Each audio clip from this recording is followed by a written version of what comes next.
तुम्हाला विचार पडला असं हिला काय झालं, काऊन अशी करत आहे. म्हणून माझी तब्येत खराब झाली, सर्दी खोकला खूप जास्त झाला आहे म्हणून.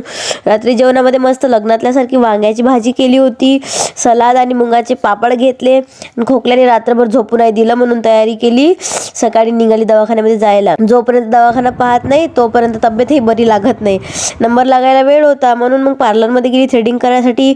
आणि गेल्याबरोबर बघते तर काय, मोना ब्युटी पार्लरमध्ये नवीन नवीन ज्वेलरीचे स्टॉक आले आहे. तुम्हाला पण घ्यायचे असेल तर लवकर लवकर घेऊन या. मंगळसूत्रामध्ये पण खूप मस्त मस्त डिझाईन्स आहे आणि बांगड्या वगैरे पण खूप मस्त आले आहे नवीन नवीन. परत आली दवाखान्यात. इथं तर काय बसाच लागते बापा, नंबरच नाही लागत लवकर. कितीही बिमार असो पण नूडल्स पिझ्झाची क्रेविंग होतेच. मग काय, खाऊन घेतलं ना बा, खास लागते तोपर्यंत अजूनही तब्येत बरी नाही लागत. घरी आली, गोळ्या औषध बघून तर लय त्रास. त्यांच्या वेळेस कसे करते औषध घ्यायला आणि दुसऱ्यावर वेळ आली की पूर्ण ढाकण भरून औषध दिलं मला. मजबुरी माझी, घ्या लागलं मला, कारण मला खूप जास्त त्रास होऊन राहिला होता खोकल्याचा. बघा ना नाटकं किती करते मी. खोकल्याचं औषध माहिती आहे की वासच घेते पहिले, किती गंदा वास येते त्याचा, विक्सच्या गोळीसारखा बामसारखा वगैरे वास येते. मग काय सोप वगैरे घेऊन नाटकं करू करू प्यायला लागते कसं तरी.